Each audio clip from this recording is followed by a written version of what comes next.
Bonsoir à tous et bienvenue à Saint-Roch.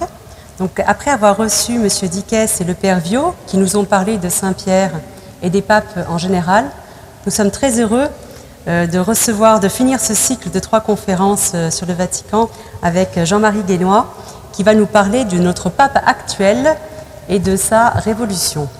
Donc, avant de laisser la parole à Arnaud pour une présentation plus personnalisée de notre soirée, je vous annonce les prochaines conférences. Donc, il y aura le 16 novembre Pierre Jova qui nous parlera du sujet de « Peut-on programmer sa mort ?»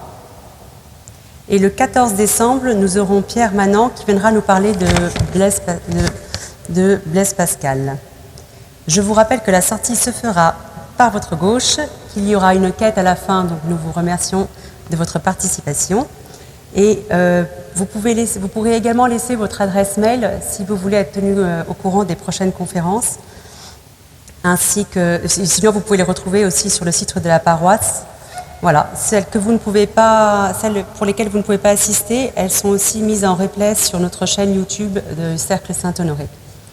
Voilà, à la fin de la conférence, donc M. Guénois nous dédicacera son livre et que vous pourrez également acheter pour ceux qui ne l'ont pas apporté. Il sera vendu payable en carte bleue ou en espèces. Et également, vous pourrez déguster une bière si vous le souhaitez. Voilà, donc je vous informe après 2 annonces paroissiales. Demain à 10h, il y aura une messe en la fête liturgique du bienheureux Charles d'Autriche qui sera suivie d'une prière pour la paix en Terre Sainte et en Europe en général. Et également vendredi 27 octobre à 19h30, il y aura la veillée de prière de Notre-Dame d'Orient et d'Occident également pour la Terre Sainte. Voilà, bonne conférence.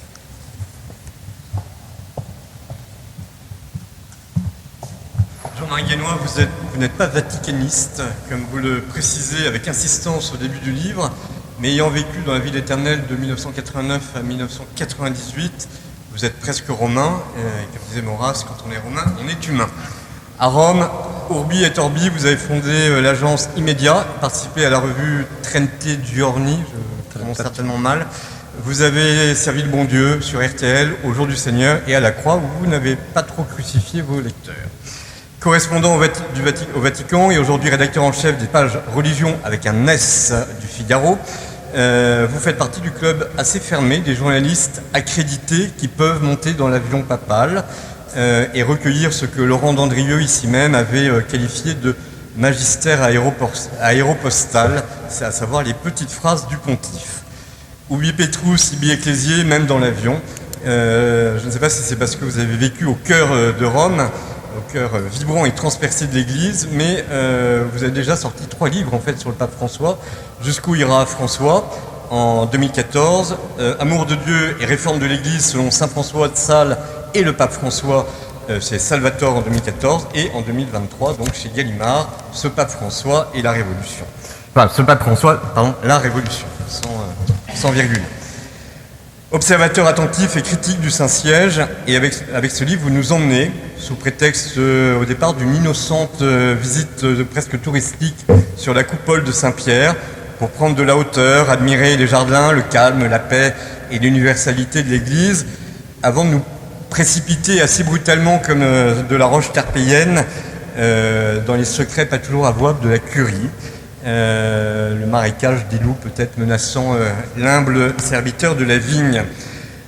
Votre description de la curie rend mécaniquement sympathique le pape François, ou du moins nous force en tout cas à nous élever.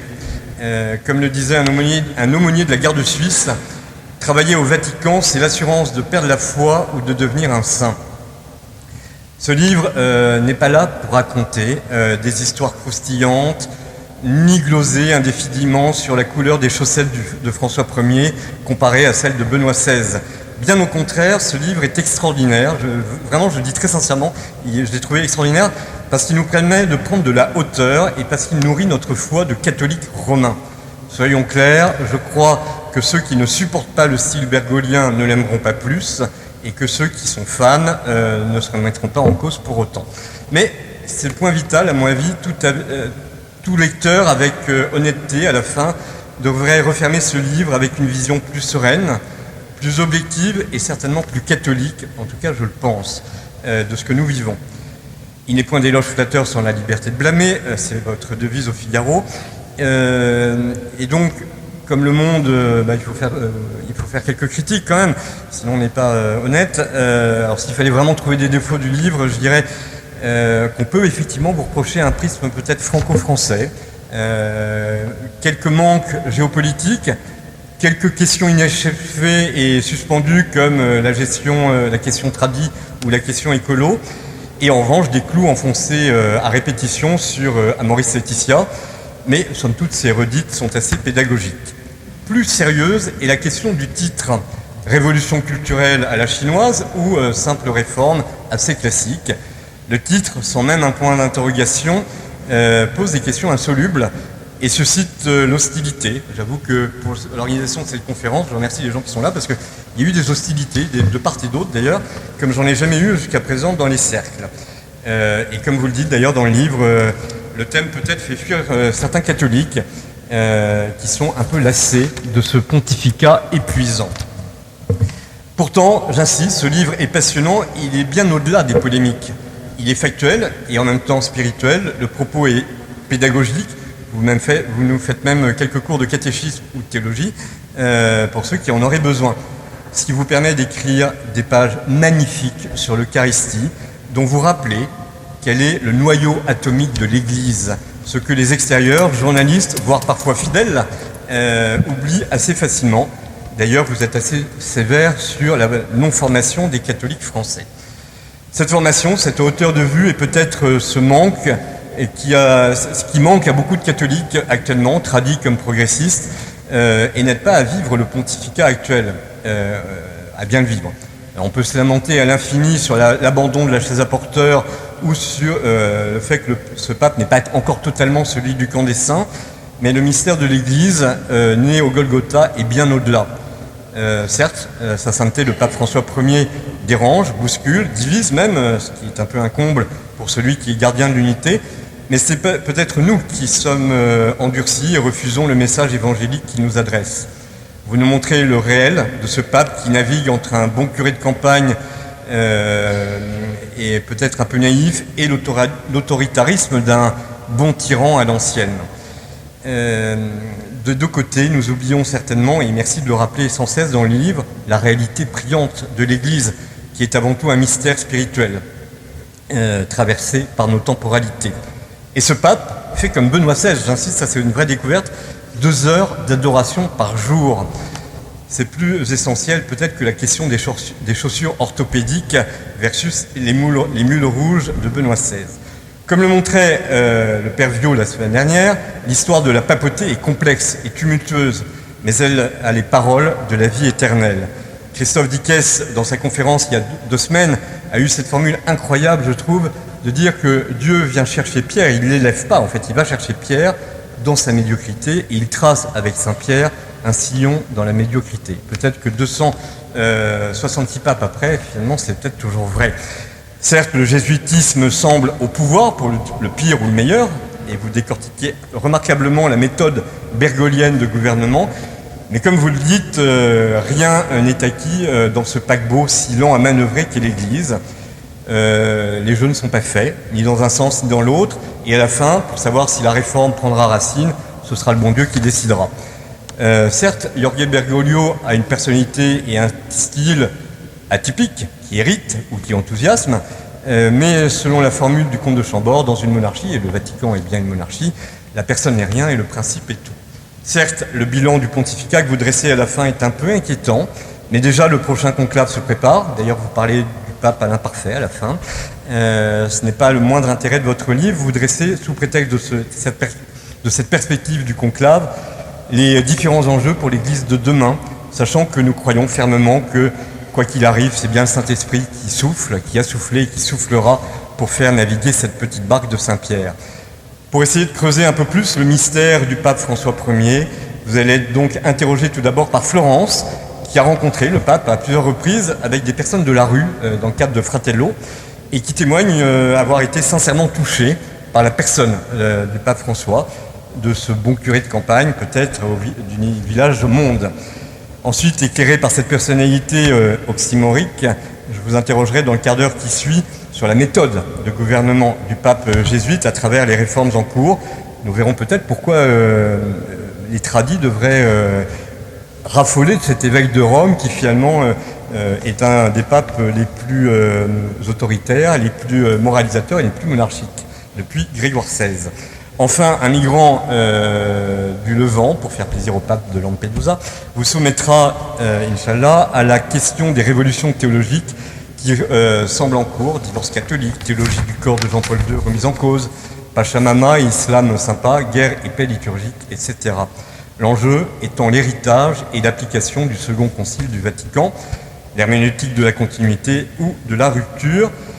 Si le cardinal Senens, qui a aussi dit des choses intelligentes, considérait que le Vatican II était le 1789 de l'Église, sommes-nous en 1790 à la fête de la Fédération.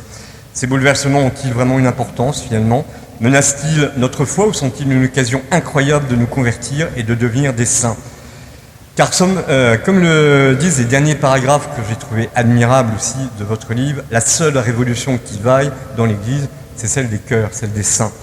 Je ne sais pas si le pontificat actuel est source de beaucoup de conversions, mais votre livre, lui, est vraiment un vibrant appel à aimer l'Église, cum Petro per Mariam ad Iesum.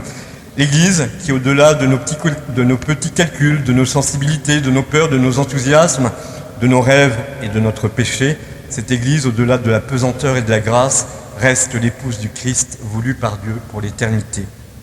En visitant la chapelle Sixtine, peinturlurée par Michel-Ange, devant cette débauche de corps, Graham Greene, admirant le plafond du conclave, lâche dans un soupir prophétique « C'est donc ici que le Saint-Esprit descend au milieu des machinations des vieillards séniles. Tout le mystère de la Sainte Église est là. Et avec ou sans François, avec ou sans Benoît XVI, avec ou sans révolution ou réforme, l'Église continuera à avoir les paroles de la vie éternelle et les portes de l'enfer ne prévaudront pas contre elle. Telle est notre foi, telle est la foi du credo catholique. Ô Félix Roma nobilis sedes es Petri. Je vous laisse percer l'hymne un peu pompier de Gounod. Et surtout, je vous laisse avec Florence, qui va essayer de percer avec vous le secret de qui est vraiment M. Bergoglio, devenu le 13 mars de l'an de grâce 2013, après l'incarnation de notre Seigneur Jésus-Christ, le successeur de Pierre. Oh, bonsoir, Monsieur Guénois. Bonsoir. Alors, on va commencer par une première série de questions sur cet homme qui est le pape François, donc le 1er mai 2023. Lorsque vous terminez votre avant-propos de ce livre, vous dites « François restera l'un des grands papes de l'histoire dans sa volonté de réforme de l'Église et un authentique religieux, attachant, passionné de Dieu, mais également rusé, éminemment politique. » J'ai envie de vous demander qui est cet homme, qui est Jorge Mario Bergoglio, et après on reviendra sur qui est le pape. Donc Jorge Mario Bergoglio, est-ce que vous pouvez nous rappeler ses origines en nous parlant un peu plus de son enfance et l'impact qu'a eu l'immigration de sa famille sur lui? D'abord, merci pour l'excellente introduction. Merci pour ce dialogue. Merci de votre présence, mesdames et messieurs.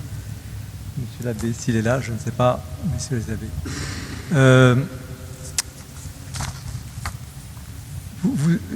La phrase que vous citez, j'ai beaucoup hésité avant d'écrire « c'est un grand pape ».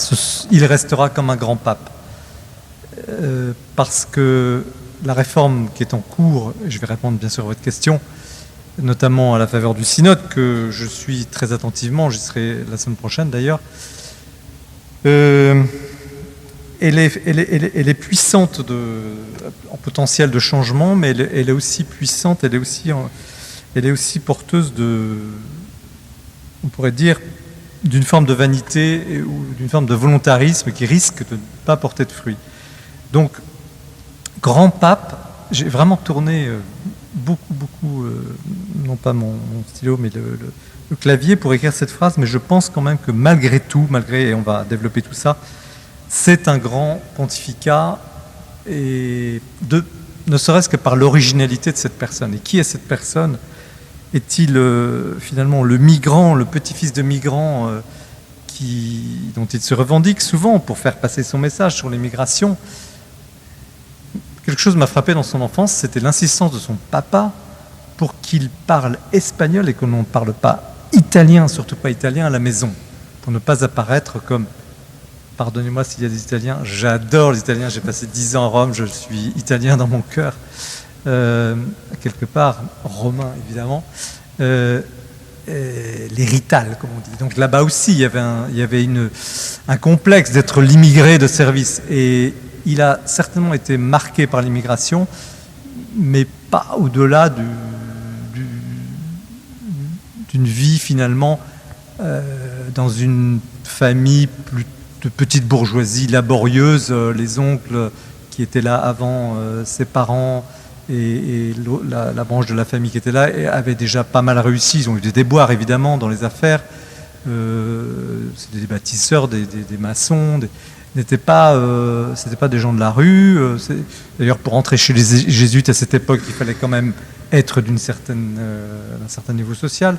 Donc, oui, immigrés, certes, mais quand même de certaines dates, mais surtout un Argentin, et c'est ça que nous avons du mal à comprendre.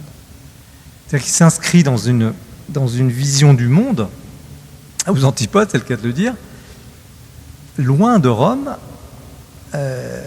anti-américain. Il n'avait pas mis les pieds aux États-Unis avant d'être pape. Il faut quand même le faire. Vous êtes jésuite latino-américain. Sur le continent américain, vous n'allez pas aux États-Unis par principe. Ce qui s'explique dans l'histoire latino-américaine, évidemment.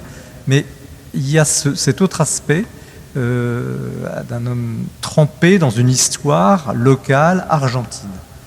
Et il y a un côté presque provincial chez lui, non pas au sens jésuite, mais au sens peut-être méprisant, en tout cas pas dans ma bouche du terme, de quelqu'un qui est d'Argentine. Et l'Argentine, c'est un croisement de civilisation, de culture. Je termine là-dessus, l'exemple qui a influencé sa politique migratoire, l'exemple des musulmans argentins. Qui sont-ils ? Ce sont des Syriens, des Libanais qui ont immigré au XIXe siècle et qui sont, entre guillemets, aujourd'hui, je ne sais pas si je l'écris comme ça, je prendrai des guillemets pour l'écrire avec beaucoup de précaution, mais ils sont un peu comme les Juifs en France, des gens occupant des fonctions médecins, avocats, de classe supérieure, qui ont parfaitement réussi, qui sont parfaitement intégrés dans la société. Le président Carlos Menem était musulman d'origine. Il avait dû se convertir pour être président de la République argentine. Et voilà, donc, vous voyez, ce côté migrant, il est patiné à la fois d'un contexte américain très, très puissant et qui a un effet de rejet chez lui, européen de mémoire, parce qu'on ne veut pas apparaître comme un Italien, et brassé dans une nouvelle société qui était l'Argentine. Bon, aujourd'hui c'est moins brillant, mais il y a eu un âge d'or. Et donc voilà, cet homme, il est pétri de ce nouveau monde en fait. Très bien. Je voulais qu'on revienne sur son caractère justement. Vous nous le décrivez comme un homme singulier, au caractère assez trempé. Vous nous parlez du bouillonnement du pontife argentin, vous évoquez son tempérament de feu et de liberté. En fait, un homme qui s'affranchit de beaucoup de codes. Il marche comme un paysan, il refuse d'abandonner ses souliers orthopédiques au profit des mocassins en cuir rouge, il tutoie tout le monde, ce qui vient un peu déranger les Monsignore à Rome. Vous dites de lui que c'est un homme qui n'est jamais plus heureux que lorsqu'il partage une pizza dans une assiette en carton avec les clochards de Rome. Vous dites aussi de lui qu'il a le style cru d'un Argentin et que c'est un style qui tranche. Vous êtes pourtant, Jean-Marie Guénois, quelqu'un qui n'aime pas les étiquettes, qui n'aime pas mettre les gens dans des cases. Vous avez cette délicatesse. Mais je pense que chacun des mots est bien choisi, bien pesé. Alors, est-ce qu'on peut revenir sur ce terme de bouillonnant et de style cru ? Oui, et d'ailleurs, c'est un peu, pour tout vous dire, ce qui m'a mis en route pour ce livre. À l'origine, pour tout vous dire, c'était une commande de Gallimard pour faire une biographie de Pape François, comme mon confrère l'avait faite sur la biographie de Jean-Paul II, cette collection blanche, enfin, très blanche de Gallimard, c'est pas la littérature. Mais... Et puis je me suis en quelque sorte arraché les cheveux pendant 3 ou 4 ans devant les contradictions du personnage. Comment écrire une biographie du vivant de François, c'était littéralement, intellectuellement impossible. Donc Gallimard, lui, dans ce cas-là, on va transformer, on va faire un essai. Pas du rugby, mais presque.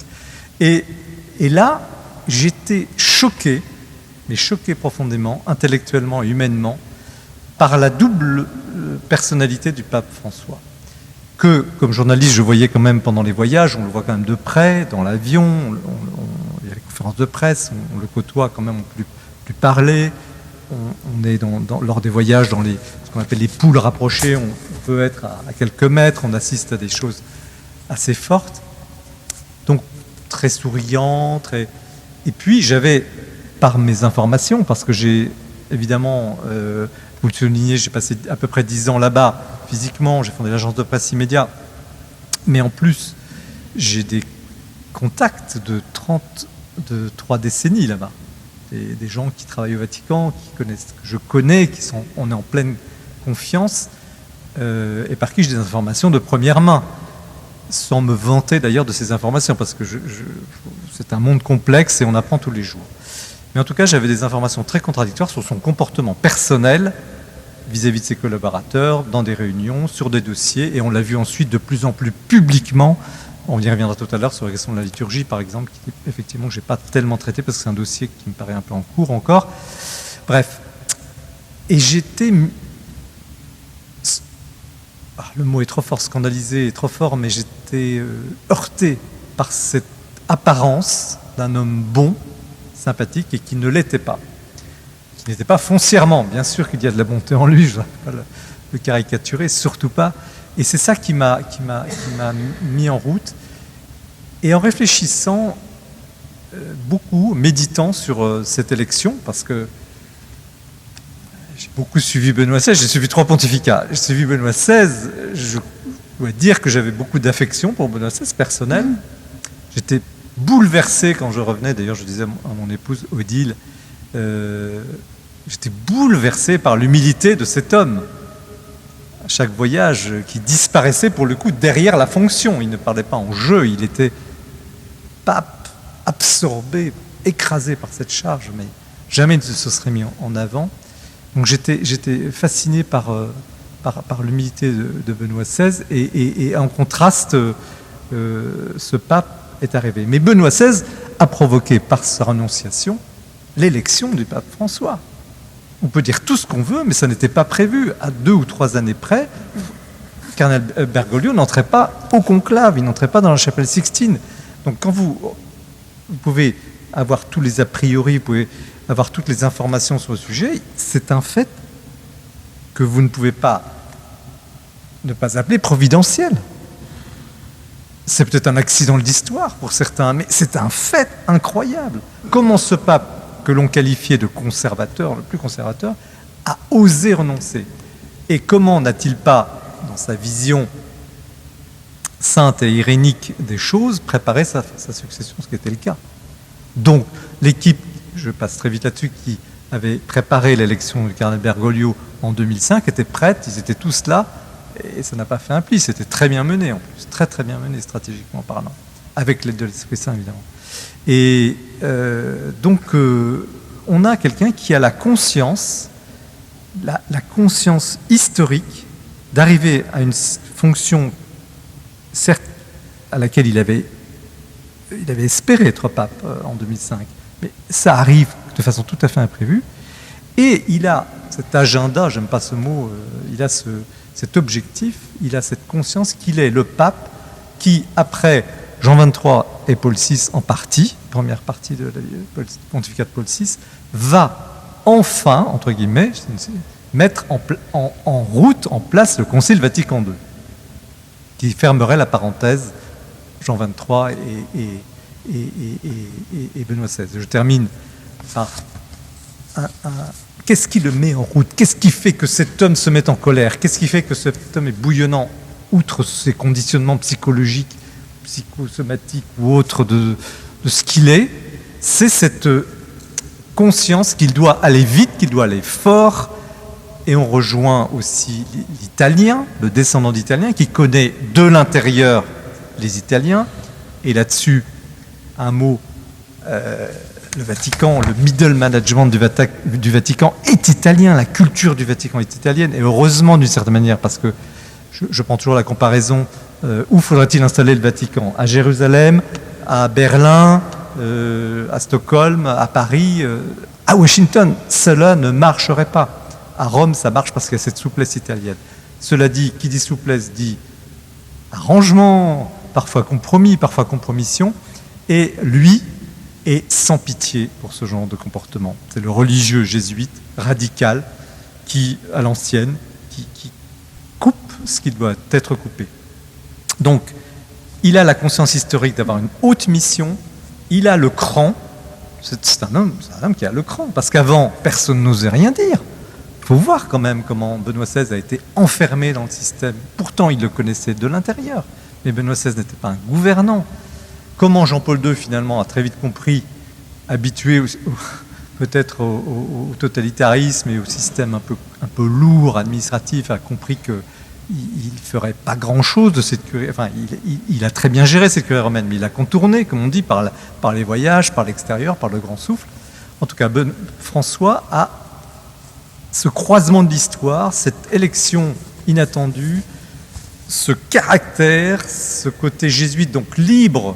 C'est un religieux. Dans l'Église, il y a grosso modo la grande famille des diocésains, prêtres, et c'est là où on puise les évêques et les futurs cardinaux, quelques religieux, et puis les religieux. Jamais on avait élu un pape jésuite, jamais, par prudence, parce qu'on savait très bien que ce serait difficile. Et là, il a été élu. Donc, quand vous avez cet ensemble de facteurs, eh bien, vous faites la révolution, c'est mon dernier mot. J'en profite pour dire que je n'ai pas choisi le titre, qui est peut-être provocateur. Je voulais faire un titre plus sur la succession, le et maintenant et après. Et c'est les éditeurs qui ont toujours raison sur les titres. Donc voilà, ça s'appelle la révolution, mais l'esprit du livre, pour moi, c'était qu'est-ce qui va venir ensuite. Non, mais vous en parlez fort bien d'ailleurs de cette succession et de comment il s'inscrit effectivement dans la lignée de ses notamment 3 prédécesseurs. Vous parlez quand même, vous n'avez pas choisi ce titre, mais vous nous parlez quand même de choc des cultures, donc il y a quand même quelque chose de bouillonnant que vous venez souligner.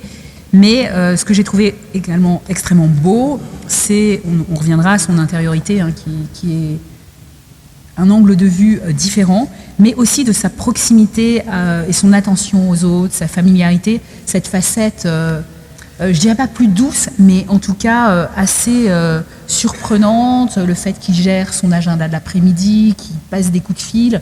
D'aucuns vous disent, tiens, le pape m'a appelé sur mon portable. Vous citez tout un tas d'anecdotes avec les gardes suisses qui normalement n'ont pas le droit de boire de café. Ils ont envie d'un café, il leur en apporte un. Il vient prendre des nouvelles de leur famille, il leur donne un tabouret quand ils sont fatigués. Il vient révolutionner la vie à Sainte-Marthe. Il aime les pauvres, j'en suis témoin, avec des histoires complètement incroyables. On a tous des anecdotes. Alors, pourquoi vous avez voulu aussi souligner ce côté un peu plus paisible du pape François? Alors, un correctif là-dessus. Je trouve qu'on oublie trop vite Jean-Paul II. Parce que Jean-Paul II avait ce contact. Moi, je l'ai connu, et vous aussi, vous l'avez vu. Il avait cette... il était absolument fascinant en termes de relations humaines. C'était un homme qui avait qui vous cernait et qui avait une plénitude de relations humaines hors norme. Benoît XVI était un grand timide, mais un grand timide. Je l'ai connu avant qu'il ne soit pape. Quand il a été pape, il était timidement, maladivement timide. C'était comme ça, voilà. Mais avec de grandes qualités intellectuelles, un aigle. François a cette fraîcheur et ce sans-gêne argentin. C'est très latino-américain. Il tape dans l'épaule, il est tactile. Donc, c'est pas, quand je raconte ça, c'est pas tellement pour compenser finalement le portrait, mais l'idée c'est de, et merci aussi de signaler, et merci aussi dans l'introduction d'avoir beaucoup insisté là-dessus, parce que un autre grand vecteur qui m'a mis en route, outre le contraste sur sa personnalité, c'est que on parlait des papes comme finalement des patrons de multinationales, des patrons d'ONG, mais on ne parlait jamais de la prière des papes. Alors on s'extasie dans le milieu journalistique devant le Dalai Lama qui médite des heures et des heures, ou qui prie, en tout cas qui est en méditation, et puis les papes, non, je regrette. L'Église, le Vatican, la papauté, commence devant le tabernacle. Je suis désolé, c'est fondamental, et ça personne ne le dit, on ne le dit plus parce que l'Église n'ose plus parler du mystère de la présence réelle du Christ, c'est une des parties du livre. Donc je suis mu par ça, et par cette volonté de montrer finalement, non pas par un artifice rhétorique, mais parce que c'est la vérité profonde de l'Église, c'est un mystère de l'élection de ces hommes. Merci aussi d'avoir rappelé tout à l'heure la médiocrité de Saint-Pierre, mais grandeur et médiocrité, et qui sont élus, qui se trouvent là et qui essaient de gérer l'Église qui les dépasse infiniment, qui nous dépasse infiniment. Donc on a un... Voilà, mon profil, le portrait, au fond, c'est un portrait d'un homme, portrait d'un pontificat, et portrait d'une suite de pontificats. Je ne cherche pas à équilibrer les choses, je cherche à dire la réalité de cet homme. Et il se trouve que François est complètement désinhibé. Il n'a pas les prévenances françaises ou européennes de politesse ou de voilà, on y va directement, tutoie, tu as un problème, qu'est-ce qui se passe, et voilà. Et ça fait du bien. Et ça fait du bien parce que je veux dire, chaque pape fait du bien aussi. Jean-Paul II avait fait beaucoup de bien après la série de ces siècles de papes italiens. Benoît XVI a fait un bien immense sur le plan intellectuel, d'apaisement aussi de l'Église. Il a serré des questions centrales. On a eu un débat il n'y a pas longtemps sur la géopolitique, mais je dis, mais les discours de Benoît XVI sur la question européenne sont fondamentaux. Il a fait une série pour rappeler que l'Europe, entre Jérusalem, Athènes et Rome, tenait son avenir par ses racines, et que si elle les abandonnait, ça se passerait très mal. Et c'est d'ailleurs peut-être ce qu'on est en train de vivre en partie. Et François, il apporte à la fois cette radicalité du jésuite, du religieux, qui n'en a rien à faire des prévenances ecclésiastiques, et cette fraîcheur humaine latino-américaine qui est italienne en partie, très personnelle. Alors justement, sur ce caractère toujours trempé et ces réformes, mais on reviendra plus en détail sur les réformes, il va très loin dans le vocabulaire, et ces attaques à la curie, qui est un des premiers sujets auxquels il s'attelle. Il parle de maladie de la curie, ces fameux propos du 21 décembre 2013 où il dénonce tout d'abord les commérages qui abîment la qualité des personnes et du travail, puis un an plus tard, il en remet une couche le 22 décembre 2014 où en guise de feu, finalement, toute la curie en prend pour son grade, où il liste toutes les maladies de la curie. Il dit que les prêtres sont des personnages à double vie, que les prélats souffrent d'Alzheimer spirituel, de schizophrénie existentielle et même de cancer de la curie. Donc c'est quand même des termes forts, inhabituels, médicaux. Alors il est assez drôle aussi sur les dates, puisque la réforme de la curie, c'est un 19 mars, comme ce qu'il avait choisi comme jour de son élection, jour de la Saint-Joseph. Et en même temps, au-delà de ces réformes, il y en a d'autres qui sont laissées un peu de côté, comme tout ce qu'il avait lancé sur le mariage en Amérique du Sud lors du synode de l'Amazonie, et également sur la bénédiction des couples homosexuels, 2 réformes votées à la majorité. Et puis vous nous parlez du repli tactique et de sa volonté de garder le contrôle. Alors ça, j'aimerais bien que vous reveniez là-dessus.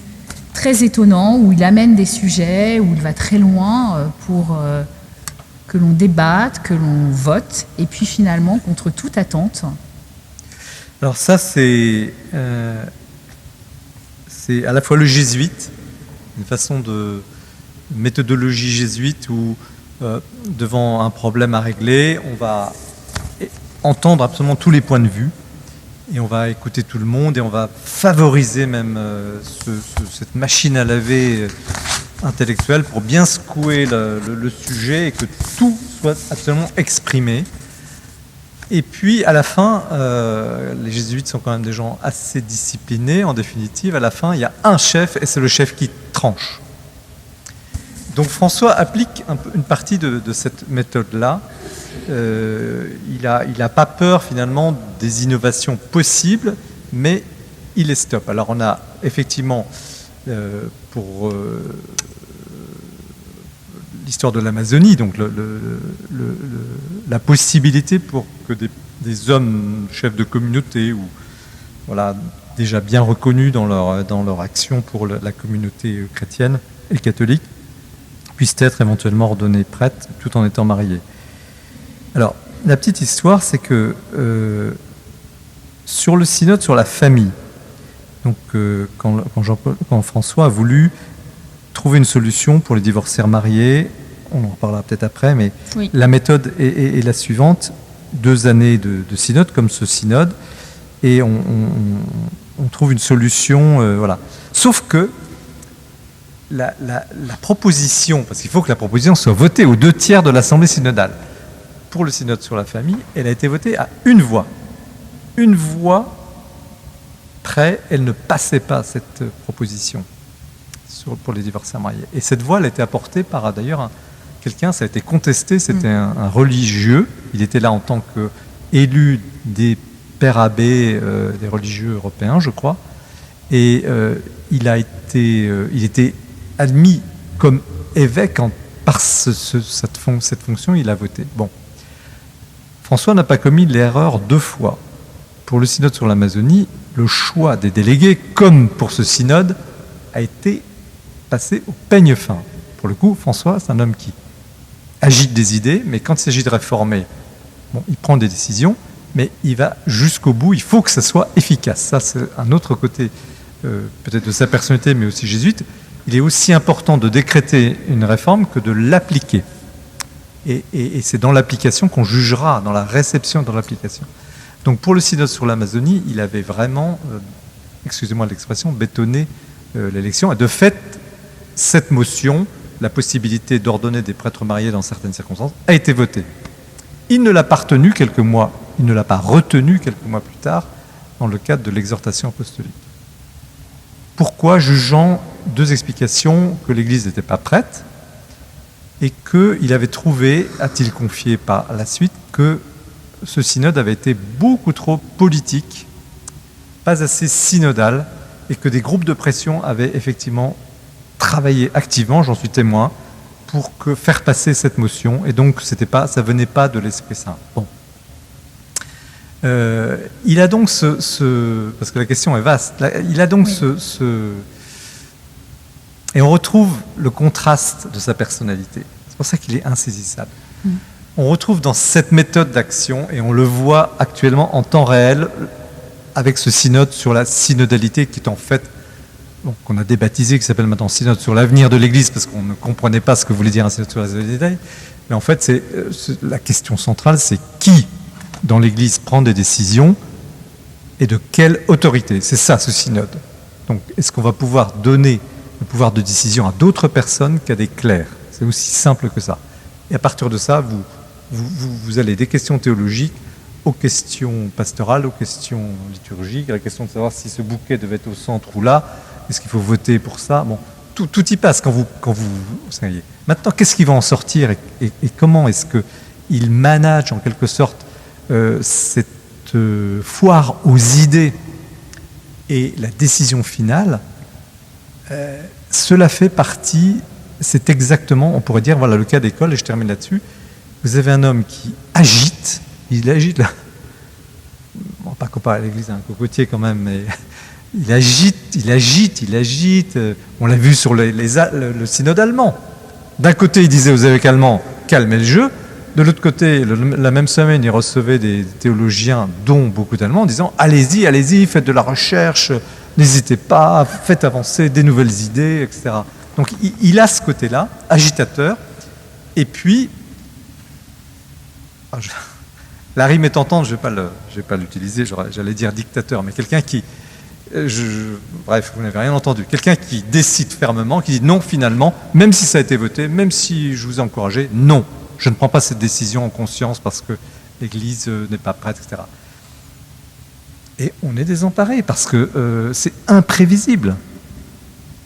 Et on ne sait pas, par exemple, sur ce synode, ce qui va en sortir. Et donc, on peut parler à juste titre de confusion. Confusion de la doctrine, confusion des idées. Mais il est comme ça, il avance comme ça. Il y a un peu, je me souviens, j'avais des amis, quand il a été élu, qui connaissaient très bien l'Argentine, parce que leur fils était marié avec une Argentine. Tu m'avais dit, tu vas voir, ça va secouer. Et de fait, il y a un côté anticonformiste,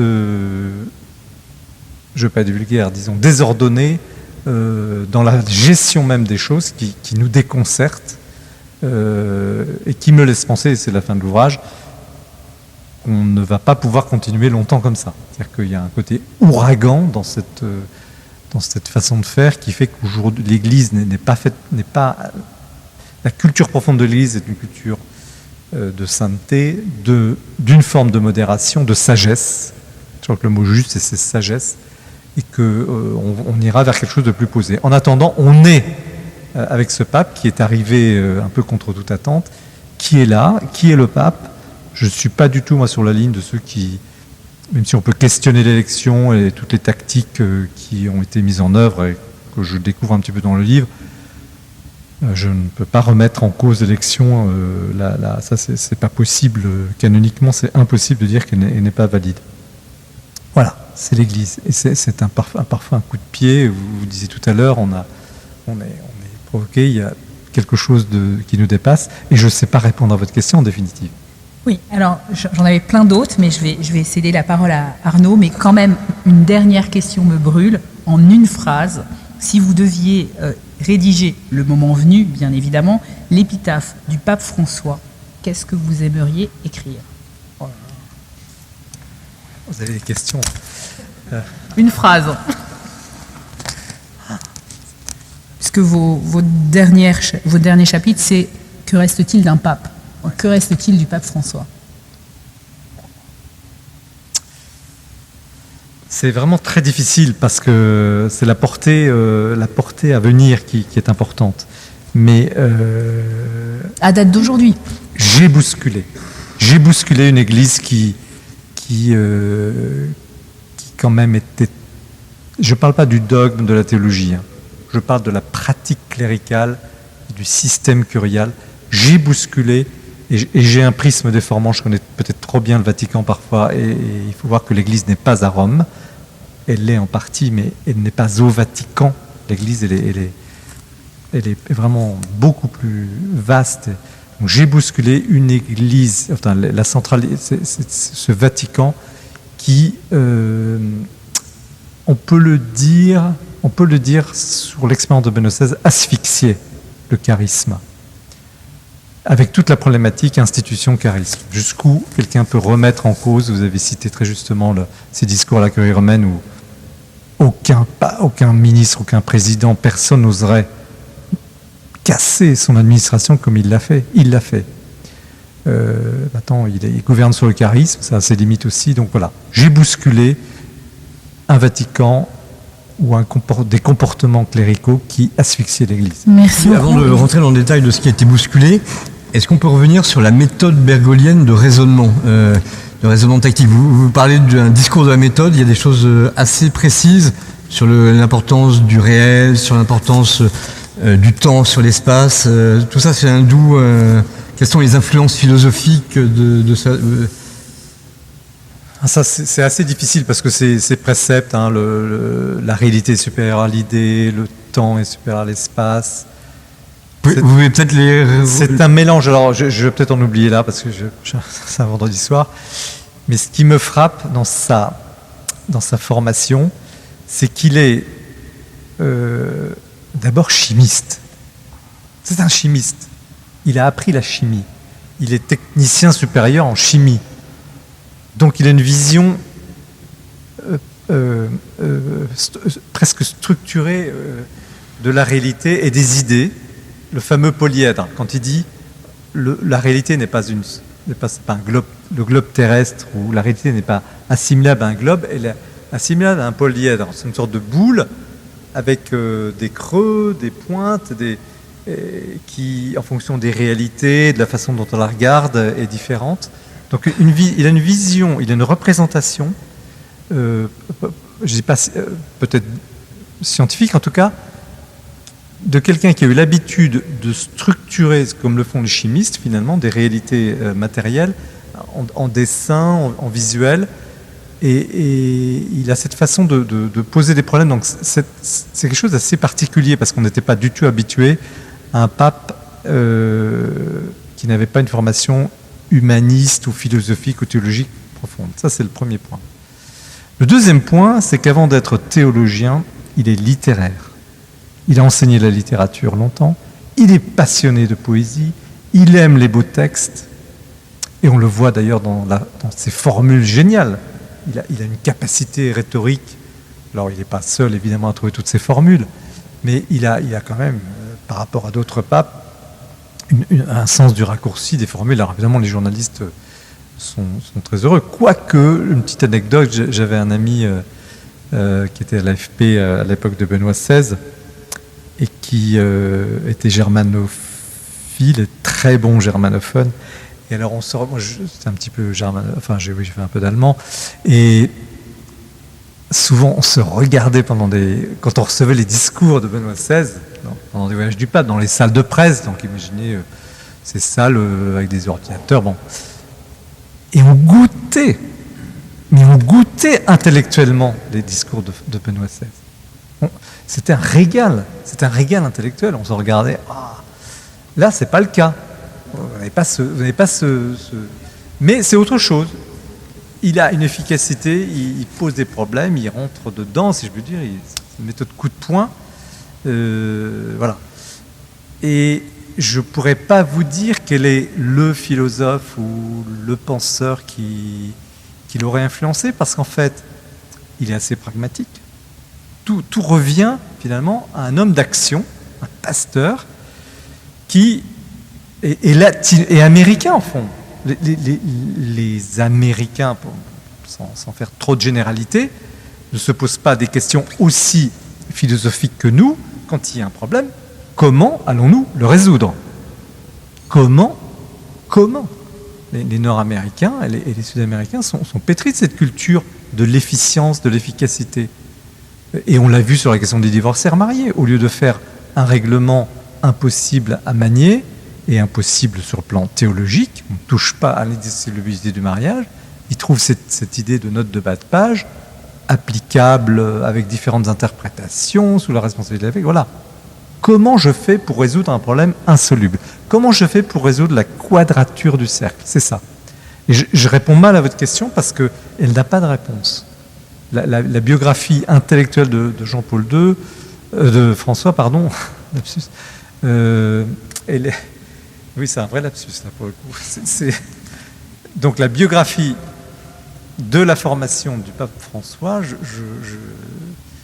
j'aurais du mal à l'établir parce qu'en définitive, quand on le voit agir, il est mu par un pragmatisme foncier. Et moi, j'étais très inquiet. Quand on dit que la réalité est supérieure à l'idée, c'est vrai. Personnellement, assez formé dans la philosophie réaliste, donc assez thomiste, évidemment que la réalité est supérieure à l'idée, mais l'idée, quand elle est fixée, quand elle est exprimée, est très importante. D'où son mépris pour les théologiens. Donc on a un homme, voilà, pragmatique, qui est les théories, qui est les idéologies, qui est les corps intermédiaires.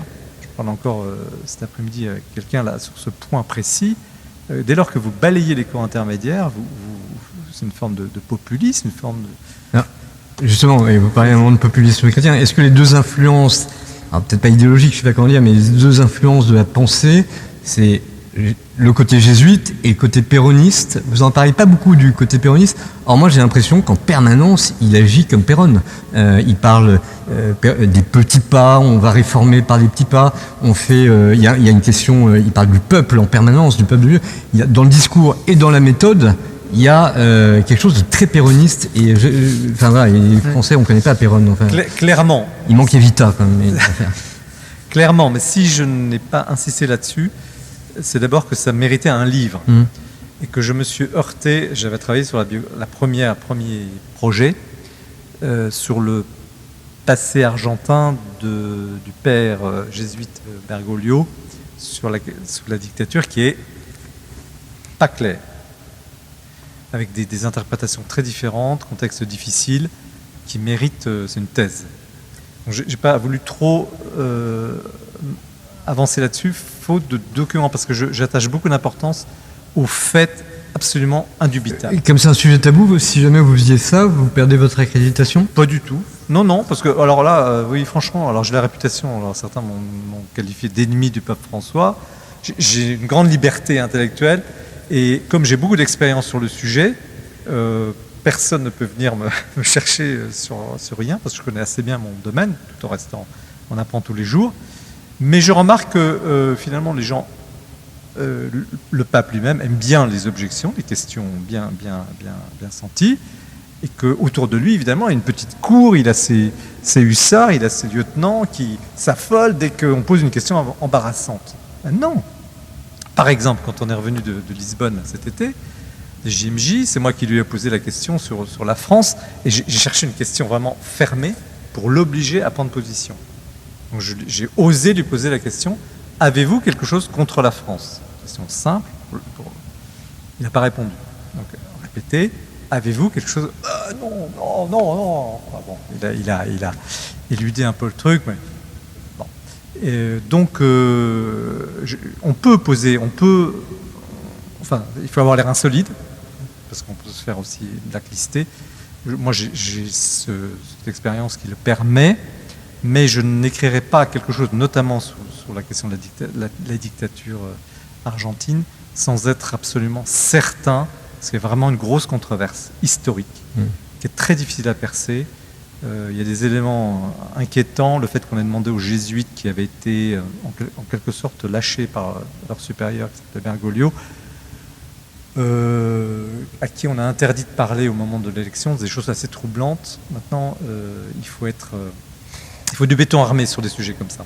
Alors, donc, le côté péroniste, le côté... parce qu'il est toujours encarté, en fait. Il a toujours sa carte, la garde de fer, qui est le mouvement de jeunesse. Enfin, il y a ça plus au téléfoot. Mais ça, c'est anecdotique. Le côté jésuite, le cardinal 23 disait qu'en fait, il impose une retraite de Saint-Ignace, enfin, les exercices de Saint-Ignace à toute l'Église. Qu'est-ce que ça veut dire concrètement? Ça veut dire concrètement qu'en fait, il cultive la conscience et la mauvaise conscience de l'Église. C'est bien pour ça qu'il bat froid tous les bons catholiques. Voilà. C'est terrible. Qu'est-ce qu'on fait de bien? Parfois, je me demande, est-ce qu'on fait quelque chose de bien? Non, il y a toujours un truc il nous reproche toujours quelque chose. J'ai une confidence, là, tout à l'heure, je ne veux pas dire de quelle source, de quelqu'un qui occupe une fonction assez importante dans l'Église, voilà, dans l'Église universelle, qui se trouvait à une réunion où on a posé au pape la question: mais alors, finalement, est-ce qu'on fait quelque chose? Comment vous appréciez notre travail? Est-ce que ça va? Il n'a pas répondu à la question. Il n'a pas répondu. Il ne veut pas flatter, il ne veut pas... Il laisse les gens dans une certaine forme de dureté dans cette approche, mais qui appelle, et c'est là où on rejoint les jésuites et la question que vous posez, c'est toujours la conversion de soi-même. Je viens te chercher dans ta conscience profonde pour que tu réalises par toi-même, c'est très jésuite, que tu dois te déplacer, revenir, te convertir, etc. Sauf que là, la potion, elle est comment aigre pour beaucoup. Surtout dans une période où l'Église est par terre et a besoin d'être encouragée. Ça, c'est aussi un autre aspect des choses. Mais il est comme ça. Sur le péronisme, en un mot, ce que je retiens, c'est... Parce que j'aime pas les étiquettes, effectivement. Vous avez vu juste parce qu'on c'est tellement facile. Non mais le péronisme, c'est comme le gaullisme, ça veut rien dire. Tout le monde est péroniste. Mais là, ce que je retiens, c'est la méfiance des corps intermédiaires. Le corps intermédiaire trahit à un moment donné la cause. Et il faut que le leader soit en contact direct avec le peuple. Bon, tout ça est... On parle de chef, c'est un bon chef ou pas? C'est amusant parce qu'on n'a pas fait exprès de la programmation là, des 3 conférences sur Pétrienne, c'est la Providence. Et juste avant, il y avait quand même, on avait un cercle sur le chef et le discernement avec François Bert. Est-ce que c'est un bon chef? Il divise, il écoute ses collaborateurs, il humilie. Un des trucs terribles, c'est l'affaire de Lombardie. Enfin, j'avoue que j'étais estomaqué. Mais est-ce que c'est un bon chef? Good question. Je trouve qu'il est bon chef dans le sens où il tranche. Et qu'une des maladies de l'Église, effectivement, c'est les atermoiements, on reporte, on ne veut pas faire de peine à personne, et lui, il tranche. Ça, sur ce plan-là, ça faisait longtemps qu'on n'avait pas eu un patron. Et même Jean-Paul II, tout Jean-Paul II qu'il était, avec sa puissance et sa stature, parfois s'est fâché, mais ce n'était pas un homme qui rentrait dedans comme ça, qui était aussi dur. Donc il a ce côté-là. Le problème, c'est la vision. Pour être un bon chef, il faut une vision. Et là, c'est la confusion. Il entretient la confusion. Comment voulez-vous que les troupes, déjà secouées par toutes ces affaires et toutes ces difficultés, voient finalement l'objectif? Et là, il y a un problème. Il y a un vrai problème d'expression de la vision de l'Église. Certes, on sait où il veut aller. Il le dit.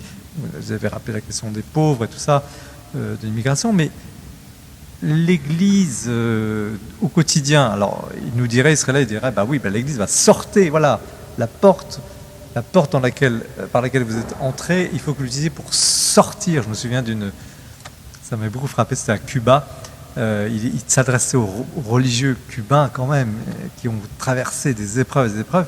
Qu'est-ce qu'il leur a dit? Il faut sortir de cette Église, alors que c'était quand même le lieu de protection dans un régime horrible pour l'Église. Et voilà. Et il a ce côté en permanence dérangeant. Donc c'est un chef. Et je pense que sur le plan de la vision, il n'exprime pas suffisamment les objectifs raisonnables. Et j'encourage aussi mon peuple, et j'encourage telle catégorie à faire des progrès dans tel domaine. Et qu'est-ce qui se passe? C'est que vous avez une grève du zèle de l'administration, vous avez beaucoup de gens découragés, vous avez une polarisation, donc voilà, bon chef, voilà, question. Alors justement, je voulais qu'on regarde un peu rapidement chacune des réformes. La première qui est historique, enfin la première chronologiquement, c'est celle des finances. Vous dites que c'est plutôt une réussite, mais en même temps, il avait reçu un héritage plutôt sain juste avant. On est loin des scandales de la Banque Ambrosiano depuis longtemps, non? Ça me paraissait assez assaini. Et cette réforme, malgré tout, elle est catastrophique au plan je sais pas comment dire. Et effectivement, comme vous dites, il y a une grève du zèle, il y a des gaffes monstrueuses qu'ils ont faites. Ouais, il y a deux choses. Là, vous touchez à la fois la curie, la réforme de la curie, et la réforme des finances. La réforme des finances, en un mot, c'est l'assainissement de la Banque du Vatican, et Jean-Baptiste de François, qui est le président français de cette banque, a fait un travail remarquable. Il s'agissait d'épurer, et c'est pas terminé, des comptes à numéro dont on ne sait pas trop à qui ils appartiennent, parce qu'ils ont été ouverts par des amis de prélats qui se sont laissés faire, et il s'est avéré que certains comptes étaient tout à fait peut-être mafieux. Donc il y avait vraiment du ménage à faire dans cette banque, et aujourd'hui on peut dire que les choses sont en partie réglées. Et ça, c'est grâce au pape François? Pas seulement parce que Benoît XVI avait déjà donné l'impulsion. Maintenant, sur la réforme en elle-même des finances, il y a deux aspects. Il y a d'abord une baisse des recettes, qui n'est pas à mettre à l'actif du pontificat. C'est vrai que les Américains donnent moins, et on se demande pourquoi. Donc il y a un problème.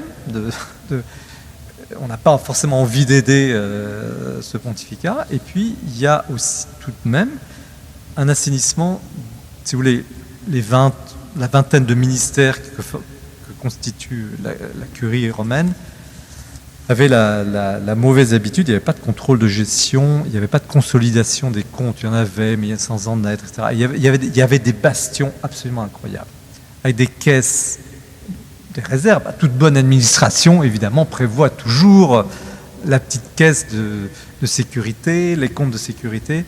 Et François a voulu mettre à plat tout ça, en disant il y a un contrôle de gestion central, un bureau économique, c'est pour ça qu'il était chercher le cardinal Pell, de vénérable mémoire, malgré tout ce qu'on a dit contre lui, australien, qui lui, pour le coup, c'était les deux mêmes. C'était un cow-boy qui est entré là-dedans, qui a mis de l'ordre avec beaucoup de mal, et ça lui a coûté très cher d'ailleurs, très très cher.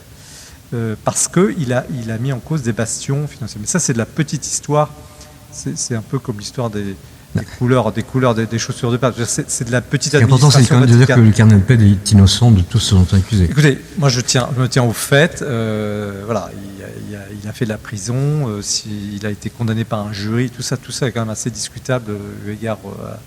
C'est des affaires complexes. Hein. Mais moi je retiens que c'était quand même pas. Pour moi, c'est pas un escroc. Enfin, je le dis publiquement et j'ai beaucoup de respect pour cet homme. Même si c'est l'époque où tout. Pourquoi François ne va pas en Argentine? Parce qu'il a des dossiers très compliqués et tous ces évêques, toutes ces générations d'évêques ont été confrontés à une époque, une zone grise de l'Église où il était pour eux impossible de gérer ces questions-là. On couvrait et ça se faisait comme ça et c'est la vérité des choses et voilà. Donc bon, ça c'est le passé. Aujourd'hui on en sort, mais voilà. Donc pour revenir aux questions de gestion et tout ça. Il a réussi ce dossier. On verra la suite parce que les vieilles administrations, on le voit en France, on va dans les pays très administrés, malgré les gouvernements élus, ont toujours à la fin, en tout cas, arrivent toujours à se protéger et c'est le bien aussi des institutions. Je ne critique pas l'institution parce qu'il y a un vrai problème dans ce pontificat. Ça répond aussi à la question d'équilibre entre charisme et institution.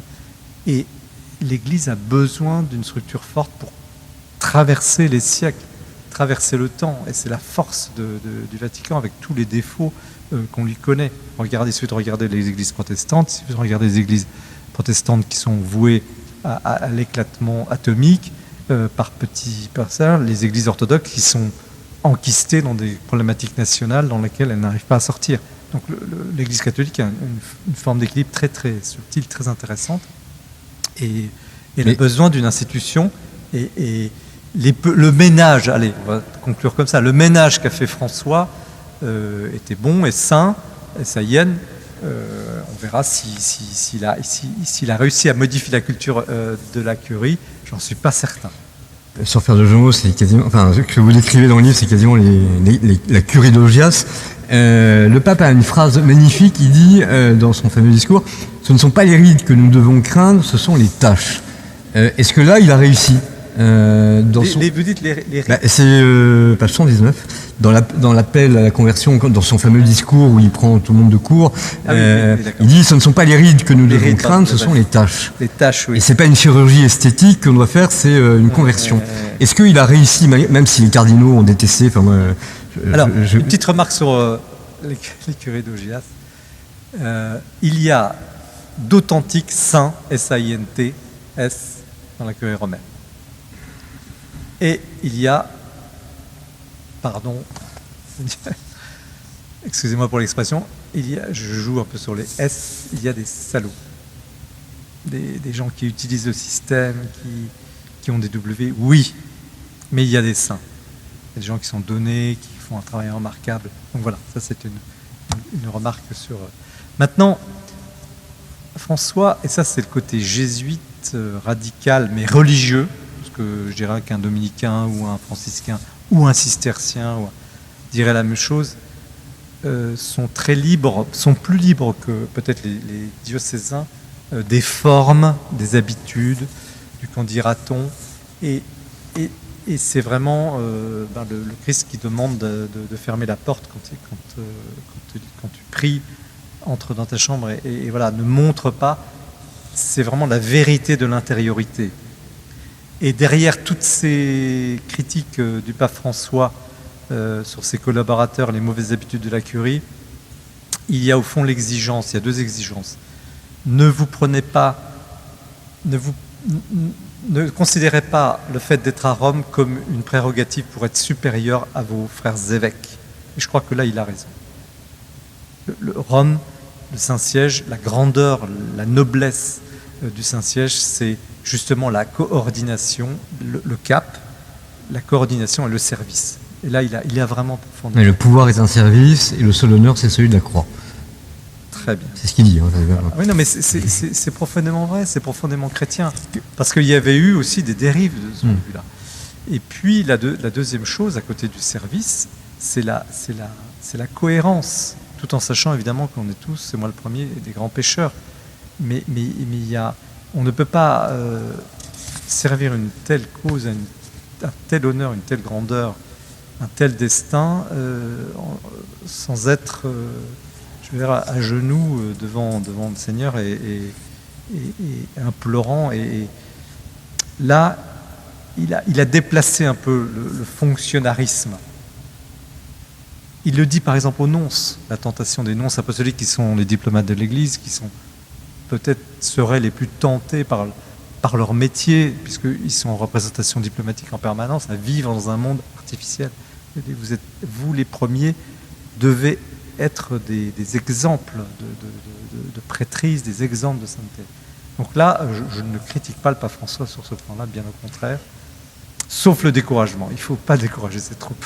Alors, j'ai 51 questions, donc je ne vais pas les poser, puisque le temps est terminé pour cette partie. Je suis trop long. Non, c'est très bien, au contraire.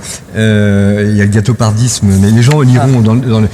En revanche, la troisième réforme en cours, c'est la fonction papale et le synode. Est-ce que... je ne sais plus qui dit, il y a un évêque qui dit « l'Église n'a plus besoin de monarque ». Est-ce que ce synode, vous en revenez vous y allez, vous en revenez et vous y retournez? J'ai assisté à la première semaine, je suis revenu parce que c'était tellement peu d'informations, c'était tellement vague que je devais y C'est retourner. pas mal ça pour que les journalistes soient tenus à... Non. Bah c'est très bien, ça évite Vatican II, quoi. Y a une vraie... Ça évite l'esprit du concile et... Non, c'est pas bien que l'Église, surtout pour un synode qui veut la transparence, le huis clos, moi, ne me plaît pas, d'autant qu'il est contourné largement par différentes façons de communiquer qui sont assez... faut savoir, c'est ouvert ou c'est pas ouvert. Bon, bref, c'est une histoire. Concrètement, pour nous, dans la vie de tous les jours, dans une bonne paroisse de Saint-Roch, il va se passer quoi après le synode, à votre avis? Alors, on va mettre de côté les gros dossiers vraiment brûlants, bénédiction de couple homosexuel, statut de diaconat ou de ministère ordonné pour les femmes, mariage éventuel de prêtre ou plutôt ordination d'hommes mariés, et puis statut de l'évêque. Ça, c'est à mon avis le point crucial, c'est est-ce que l'évêque garde ce qui avait été mis en valeur par le Concile Vatican II, ces trois fonctions, c'est le guide, le pasteur, et par le Concile de Trente. Voilà, l'enseignant et le juge. Voilà. Au fond, les trois pouvoirs. Et là, je ne l'invente pas, c'est dans l'instrumentum laboris du synode, il serait question de créer des sortes de commissions de contrôle de l'évêque sur ces plans-là. Très délicat. Un canoniste que j'ai rencontré il y a 3 semaines, éminent cardinal, italien, m'a dit « ça n'est pas possible, il faut un concile pour faire ça. On ne peut pas faire ça, un synode n'a pas ce pouvoir. » Donc, les gros dossiers que nous agitons, nous les journalistes, en tout cas les titres des journaux, parce que les titres ne sont pas toujours le fait de l'auteur de l'article, sont une chose. La révolution, et là on retrouve, ça va faire la synthèse de beaucoup de choses qu'on a dites ce soir, la vraie révolution, c'est une révolution culturelle. C'est qu'en fait, en faisant ces deux sessions synode, en agitant les choses comme ça, en organisant d'ailleurs, en sortant de cette salle du synode qui était en fait un amphithéâtre présidé par le pape, et en adoptant ce système de table ronde, une trentaine de tables rondes dans la grande salle Paul VI qui sert pour les audiences, que certains connaissent peut-être, les audiences en hiver, les audiences du mercredi. Le pape veut habituer, et ça on retrouve le jésuite, il veut que l'Église apprenne en marchant la culture synodale, c'est-à-dire la culture de dialogue, la culture... On ne prend pas de décision de façon pyramidale, on ne prend pas de décision tranchante, passons, mais on doit parler, discuter, se mettre d'accord, etc. Donc en fait, ce synode, c'est une vaste opération de pédagogie pour que l'Église réapprenne à davantage parler entre clercs et laïcs pour prendre les décisions. La question centrale, c'est qui prend les décisions, de quelle autorité, et le mode de procéder, c'est la synodalité, c'est discuter ensemble, alors, démocratie, décentralisée, tout ce qu'on veut, avec beaucoup de problèmes, mais le pape ne sait pas où il va. La seule chose qu'il sache, c'est qu'il est en train de faire bouger, forcer l'Église à gérer autrement son mode de management. C'est ça la clé. Vous voulez dire gouvernement ou commandement? Oh, je suis désolé, j'ai des anglicismes. Juste, parce qu'après, je vais me faire crucifier par l'Orient. Aura-t-il affaibli, j'aime bien la formule, aura-t-il affaibli la fonction papale en l'appauvrissant ou enrichi en la dépouillant? Vous mettez déjà à l'imparfait. Le pontificat est terminé? Alors, deux questions là. Est-il terminé? Pas encore, mais il est joué. Le pontificat est joué. Le pape aura 87 ans en décembre. Je pense que le grand moment va être début 2025, s'il a la santé. Il y aura eu la deuxième session du synode en octobre 2024. 2025, c'est une année jubilaire, comme celle de l'an 2000. Moi, ça ne m'étonnerait pas qu'en 2025, il démissionne. S'il considère que sa mission est accomplie, qu'il n'a plus les moyens physiques et mentaux de continuer. Donc le pontificat est accompli. Le moment, c'est ce synode. C'est ce synode qui est un peu la synthèse de toute sa vision, de toute sa réforme. A-t-il affaibli l'Église? A-t-il affaibli la fonction papale? Ou enrichi en la dépouillant. C'est les deux. C'est intéressant. J'hésite beaucoup parce que vraiment je suis hanté par cette problématique, j'y reviens, excusez-moi, de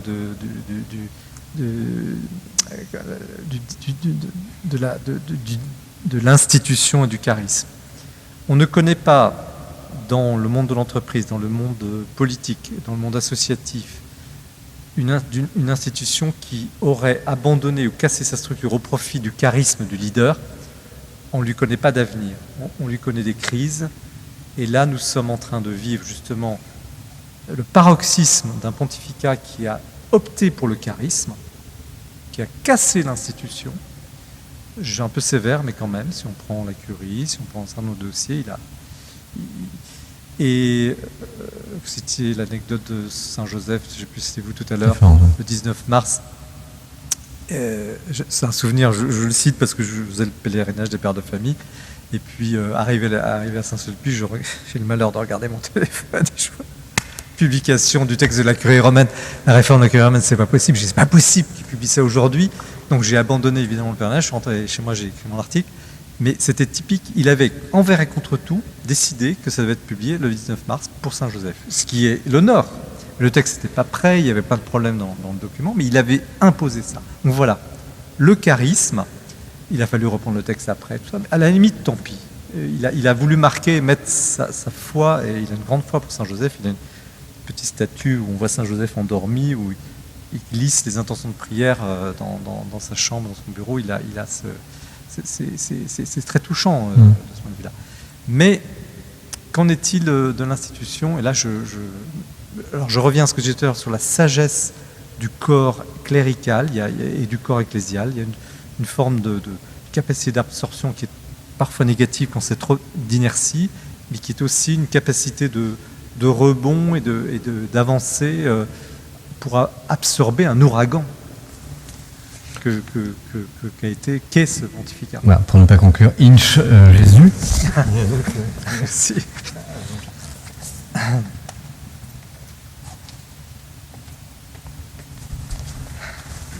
Je ne m'attendais pas à être soumis à la question comme ça. Enfin, je le savais, mais vous avez des questions pertinentes et difficiles, et merci d'avoir travaillé comme ça. Bonsoir, Monsieur Guénois. Bonsoir. Nul ne peut nier votre proximité du Saint-Siège, et en plus, vous nous arrivez de Rome, et nous en sommes très reconnaissants. Après avoir parlé de réforme, passons d'emblée à la doctrine. J'ai noté, Monsieur Guénois, que la première chance que vous aviez eue de rédiger l'épitaphe du Très Saint-Père, vous aviez dit « j'ai bousculé ». Mais aussi j'ai noté que vous aviez décidé de mettre de côté les sujets brûlants. Et je suis désolé, vous n'échapperez pas. Et concrètement, Maurice Laetitia, pour aller droit au but, n'a d'un point de vue doctrinal rien changé. Mais les déclarations se sont multipliées, étaient plutôt contradictoires, toujours plus contradictoires concernant cette exhortation apostolique post-synodale sur l'amour dans la famille, avec cette désormais célèbre note 351, dont vous ne manquez de parler d'ailleurs dans votre livre. Celle-ci aurait potentiellement levé l'interdiction de communier aux divorcés, remariés, ce qui reviendrait donc à affirmer que soit l'on peut recevoir l'Eucharistie en état de péché grave, ou bien à admettre que le remariage après divorce n'est pas un péché grave, ce qui signifierait essentiellement que le mariage n'est pas un engagement exclusif et indissoluble. Donc, qu'en faire donc, M. Guénois, de cette note si brève qui aurait soulevé de divergences si graves? Merci, vous êtes juriste, non? Oui. Merci pour l'habileté de la question et sa structure. Alors, une anecdote pour commencer. J'avais eu le privilège, parce que dans l'avion, pour les conférences de presse, on a des tours. Alors, il y a d'abord par groupe linguistique. On donne d'abord les 2 premières questions aux journalistes issus du pays que nous venons de visiter. Puis, selon les voyages, les Italiens, les hispanophones, les germanophones, les anglophones, les francophones, et ça tourne. Il se trouvait que après la publication de l'exhortation apostolique, c'était mon tour, c'était le tour des francophones, et dans le groupe des francophones, c'était mon tour. Et donc j'avais cherché une question courte, ramassée, fermée, pour obliger le pape à répondre et pas répondre en généralité. Et je lui avais dit, mais pourquoi avez-vous traité un sujet aussi important que l'indissolubilité du mariage et la question du divorcé marié en une note de bas de page? Et François était un petit peu interloqué, il m'a dit « Ah, mais vous avez... » Et je dis la note 351. « Ah, mais vous avez une très bonne mémoire, mais au début, il a commencé par feindre de ne pas se souvenir de... Ah oui, cette note... oui. Non, bon, ok, passons. Il y a cette note qui existe et qui est à la fois rien et qui change tout. Et c'est bien la technique, la stratégie, la tactique aussi de ce pape qui, devant un problème théologique insoluble, vous l'avez parfaitement posé dans votre question, cherche une solution parce que il est pasteur, il connaît les situations matrimoniales terribles. Nous sommes en Argentine, dans des banlieues difficiles, avec des femmes qui ont des sorts dramatiques, le machisme, bref. Il a ça aussi. Donc, il y a ça. Il y a le fait, c'est une chose que j'explique aussi dans le livre, ce que j'appelle la triple peine, c'est-à-dire que vous avez des gens qui subissent un divorce. Encore une fois, ces sujets-là sont tellement délicats, on ne peut jamais dire... bon, je suis prudent, mais je le dis. Quelqu'un qui subit un divorce subit ensuite, pas une exclusion, mais l'impossibilité d'accéder à la communion eucharistique. Et surtout, et ça c'est une vraie question, moi je me la pose en conscience chrétienne, disons-le, je ne vais pas me cacher, l'impossibilité de recevoir le pardon, de demander pardon. Il peut demander pardon, mais le prêtre ne peut pas accorder l'absolution à quelqu'un. Alors je ne juge pas sur quel péché, etc. Il y a là un vrai problème pour l'Église catholique, qui au fond, sur cette question-là, refuse le pardon.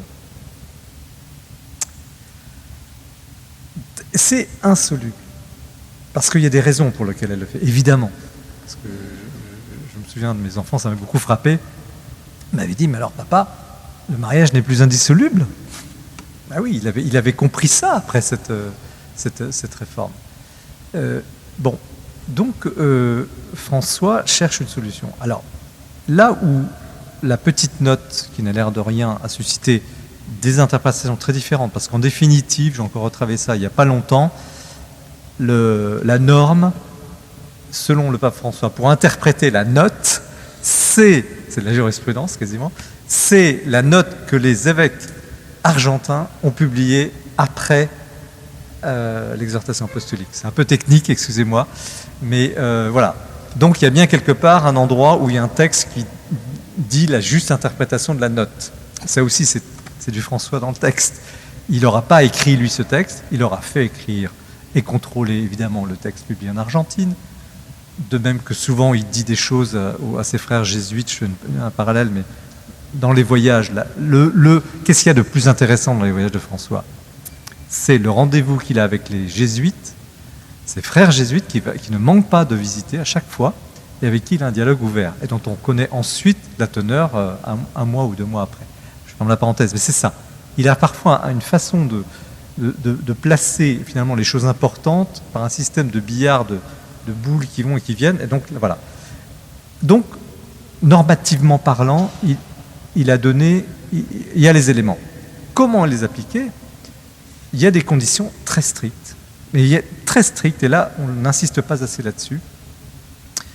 Il y a des questions de stabilité de vie, de justice par rapport aux enfants, de justice à l'époux ou à l'épouse lésée.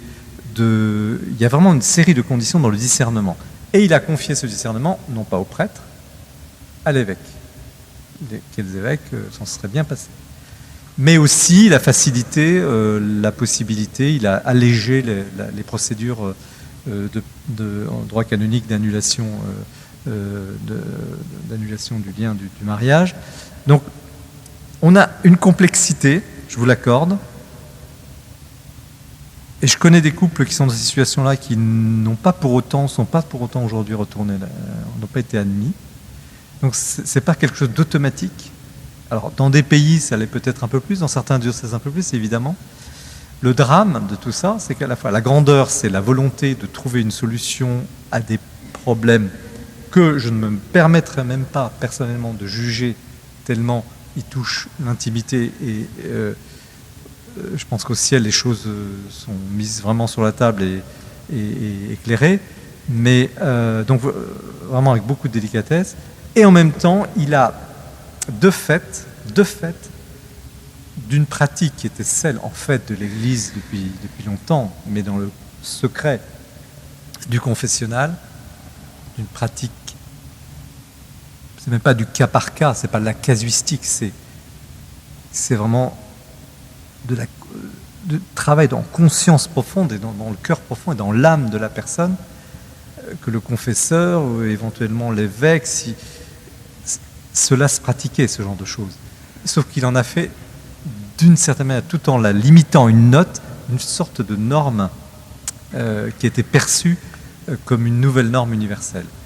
Et là, je ne peux pas aller plus loin dans ma réponse parce que j'espère qu'elle va donner tous les éléments de réflexion. C'est un sujet tellement difficile il a essayé de débloquer une situation qui était à la fois impossible à régler et injuste pour certains cas. Voilà. Et ça restera pour le coup comme un marqueur du pontificat. Quoi que vous disiez, M. Guénois, vous êtes à l'aise quand vous parlez d'Amoris Laetitia, mais ça m'a paru étrange que vous ne parliez pas de Laudato Si. Ça semble fort important, et vu que les sondages ont montré que les catholiques ne suivent pas le pape dans leur vote électoral, y aurait-il une raison spécifique pour laquelle vous n'en parlez pas dans votre livre? Alors, merci, c'est une vraie critique, une bonne critique. Je ne l'ai pas abordé, j'en parle un petit peu. Pour moi, je ne pense pas que, au-delà, si vous voulez, de l'effet médiatique et politique recherché aussi par le pape sur cette question sérieuse qui est la question, mais aussi débattue du climat, du réchauffement climatique, il y est, pour ce qui concerne l'Église, et tout le livre est pensé, voulu pour rejoindre le cœur du mystère de l'Église et ne pas tomber dans, je ne dirais pas de ce qui est superficiel, ce n'est pas une question superficielle cette question, mais qui n'est pas d'abord le premier objet de l'Église. Et je me suis efforcé d'élaguer un peu, parce qu'à part des discours, et à part, Laudato Si, on vient d'avoir encore une exhortation, une lettre apostolique là, il y a 10 jours sur le sujet, 15 jours, pour remettre à nouveau ce sujet de l'écologie sur la table. Ça fait partie de ce que j'appellerais finalement la sensibilité du pape, de ce pape. Benoît XVI en avait parlé dans son genre, il n'est pas allé aussi loin dans l'action, mais je n'ai pas considéré cette question de l'écologie comme un élément de réforme fondamentale de l'Église catholique.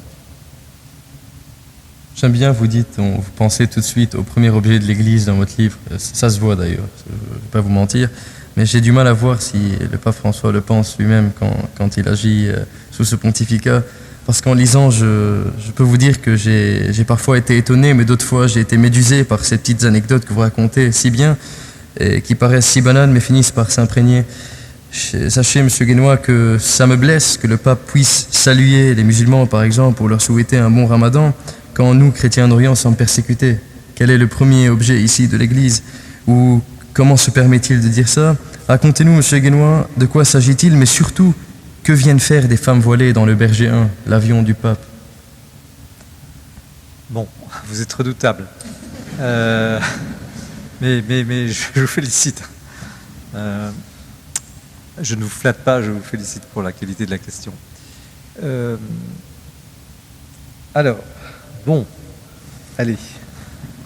Je vais sortir un peu de ma réserve. J'ai été choqué. Très choqué. J'étais là, c'était sur l'île de Lesbos, en Grèce. Et il se trouve que le pape visite ce camp de réfugiés, prière pour les défunts, évidemment, morts en mer. De Lesbos, partant clair, c'était le cas ce jour-là, on voit les côtes turques. Bon, toute cette problématique de l'immigration était sous nos yeux.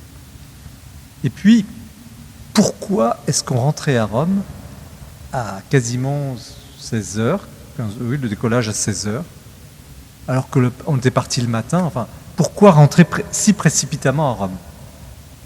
Il se trouve que le bus, parce que souvent, ça n'a aucun intérêt, mais nous, les journalistes, on est en général 1 heure avant le pape, à peu près partout, avec les services de sécurité, bon, je passe les détails, et là, souvent dans les aéroports, le chauffeur ne sait pas par quelle porte entrer, et la sécurité...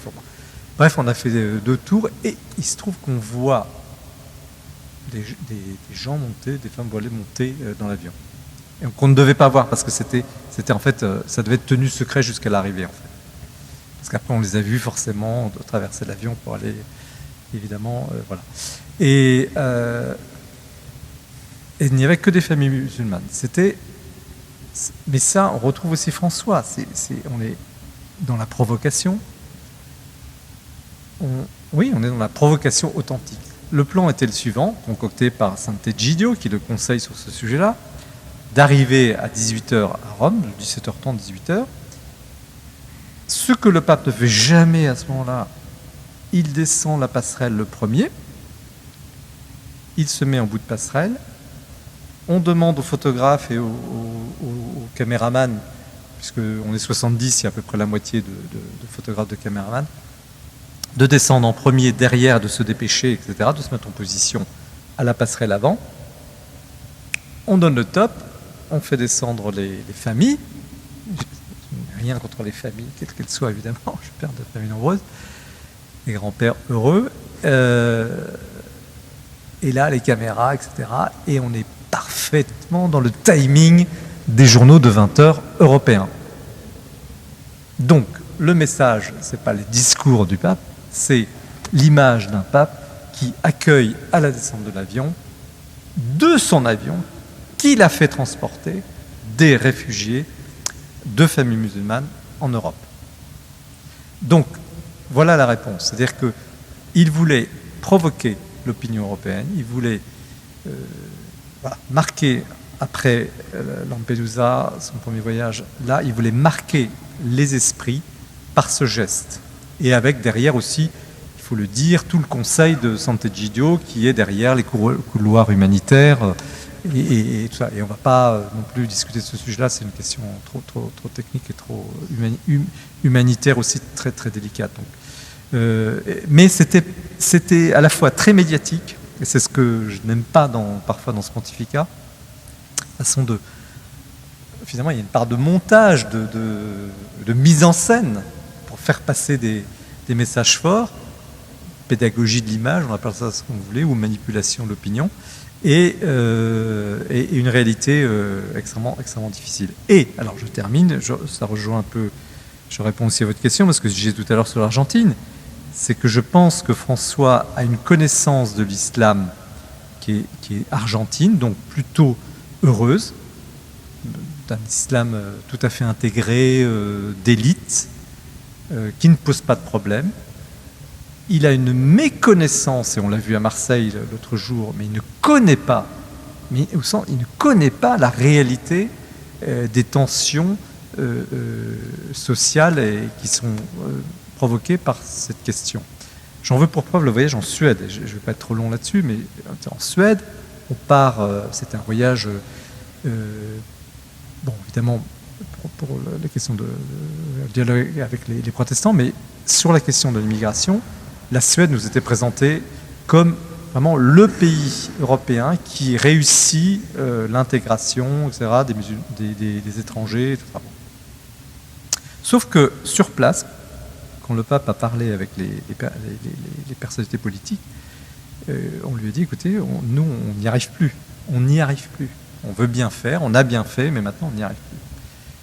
Et le pape est revenu, et ça s'est senti un peu dans la conférence de presse, un petit peu en réserve sur le sujet. Et moi, je me suis dit, on va enfin revenir à la grande tradition de l'Église qui premier pied, jambe, dit il y a le feu à l'extérieur de l'église, une inondation, nous sommes ici à sec, à l'abri, quelqu'un frappe, on ouvre la porte, il n'y a pas de discussion. Le malheureux, le pauvre, l'immigré frappe à ta porte, quelqu'un te demande à manger, c'est la tradition chrétienne, il n'y a aucune discussion là-dessus. L'aide d'urgence, et évidemment, ne parlons pas de la situation libanaise aujourd'hui, il n'y a pas de... Et l'autre jambe, c'est le droit, et ça revient un petit peu dans les discours là tout récemment, le droit des gens à pouvoir vivre et travailler, c'est un slogan politique il y a quelques années, habiter leur pays, rester dans leur pays, et qui était la raison du développement et pourquoi l'Église, depuis les années 70, était si active pour favoriser, encourager l'aide au développement. Et ça, c'est les deux genres. Et l'idéal profond de l'Église n'est pas que les gens changent de continent, c'est pas ça du tout. Même si l'Église a le génie de faire vivre ensemble des cultures, des nationalités, des couleurs différentes, c'est aussi un fabuleux... Il n'y a pas une institution dans le monde qui a ce charisme et cette capacité. Il n'y en a pas, moi j'en connais pas. Eh bien, et là, cette Église aussi, le souci que chacun puisse habiter là où il est né, et bien, dans de bonnes conditions. Et c'est peut-être un peu irénique, mais aujourd'hui, le pape a poussé trop loin, je pense, le curseur, ce curseur-là. Il a provoqué, il s'est mis à dos mais des millions de personnes sur cette question-là, parce qu'il ne connaît pas la réalité du dossier. Et c'est assez grave parce que le message qu'il a fait passer, il a remis, mais encore avant-hier, une cérémonie là, à Rome sur le monument qu'il a fait installer, place Saint-Pierre, une barque avec des réfugiés. C'est très beau, enfin, très beau, non, j'aime pas la sculpture, mais on voit bien ce qu'il veut dire par là. Mais on est aujourd'hui, le résultat, c'est que les sociétés sont en danger, il y a une fragilisation. Il n'aborde pas du tout la question de l'identité, par exemple, chrétienne de l'Europe. Il considère qu'au fond, l'Europe finalement, elle paie finalement son comportement démographique, idéologique et autres.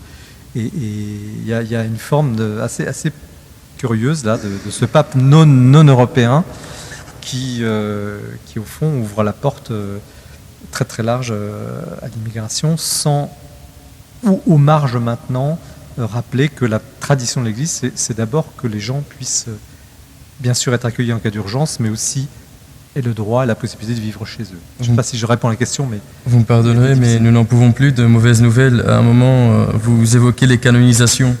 Et j'ai trouvé ça très intéressant. Je peux vous dire aujourd'hui, je m'en réjouis en tant que maronite parce que c'est le jour où un de nos grands patriarches vient d'être déclaré bienheureux par le Saint-Siège. Je ne sais pas si vous connaissez patriarche Étienne Douaihé. Et j'ai alors consacré mon temps à les compter. 898 canonisations sous François Ier, seulement 45 sous Benoît XVI, je pense une 500aine sous Jean-Paul II. Et donc quelques-uns disent que c'est incroyable, d'autres nuances, en disant que ces chiffres ne sont pas très fiables parce que la date d'ouverture des dossiers n'ont pas été sous ce pontificat. Donc cette hausse incommensurable, comment la voyez-vous sous ce pontificat? Est-elle signifiante quant à son règne ou ne serait-ce que la providence? Alors, il y a un autre paradoxe chez François, c'est qu'il a, pour le coup, c'est pas un jeu de mots, il a une piété pour la piété populaire. Il a vraiment, c'est authentique. Je l'ai mesuré en Amérique latine, je ne sais plus dans quel pays nous étions. Je crois que c'était le voyage au Chili. Je crois que c'est le Chili. Et il y avait un pèlerinage, c'était très très beau d'ailleurs. Ils avaient rassemblé toutes les madones du pays, magnifiquement décorées. Il y avait une procession. Il avait eu un discours, un texte. Enfin, c'était très très beau et c'était très sincère. Et il a donc ce sens de la... comment nourrir la piété populaire, la piété des gens simples. Il y est très attaché. Cela passe par des exemples, des canonisations, je ne sais pas si je réponds à votre question sur ce... Mais voilà, on a le paradoxe entre un personnage qui paraît parfois déstabiliser, voire peut-être détruire certains pans de l'Église, et puis d'un autre côté, être le plus classique ou traditionnel qui soit sur certains sujets. Et je regrette de clore cette discussion, mais pour la dernière question, le temps me force de vous rappeler que vous êtes à Saint-Roch et la messe n'est pas dite pour les traditionnalistes. François Ier reste le seul pape à n'avoir jamais célébré la messe en forme extraordinaire. Donc, je ne l'ai jamais vu et il n'en est pas moins que le chapitre de votre chef-d'œuvre n'est pas clos. Et quant à leur cause, quant à notre cause, si je puis dire, et vous promettez d'en parler plus tard dans votre livre, mais en vain. Avez-vous changé d'avis ou devons-nous nous attendre à un tome 2 de votre livre? Merci pour cette question. C'est aussi une vraie critique, parce que j'avais prévu effectivement, et c'est un effet d'écriture, de le traiter beaucoup plus longuement. Mais il a été un peu percuté par l'actualité et qui, me semble-t-il, n'est pas terminé. Parce que je pense que je décris le coup de force quand même, le fait que le pape François casse à l'insu, d'ailleurs je le suggère, mais Benoît XVI n'était pas informé ou n'a pas été consulté là-dessus, même si après François a laissé entendre qu'il avait été pas sur ce dossier en disant je consultais mon prédécesseur. Bon, il a cassé ce motu proprio qui, je pense, était absolument prophétique, comme on dit, c'est-à-dire qu'il avait ce génie de tenter une réconciliation entre la tradition et la modernité, et certains reprochent à Benoît XVI d'être d'ailleurs trop moderne à certains égards. Mais ce sentiment de l'unité de l'Église sur cette question importante et cruciale de la liturgie, voilà. Alors pourquoi je ne l'ai pas traité de fond en comble? Parce que je pense que là, pour le coup, ce qu'il fallait retenir, c'était cette rupture, que ce pape ose casser cela, et j'ai donné les raisons pour lesquelles il l'a fait, l'enquête, le risque de voir une église parallèle se créer, etc. Bon, voilà. Pourquoi l'histoire n'est pas terminée? Parce que la réalité démontre, en France notamment, mais en partie aux États-Unis, même si c'est moins évident encore, mais ça viendra peut-être, que finalement, où sont les forces vives du catholicisme? Elles sont là aussi.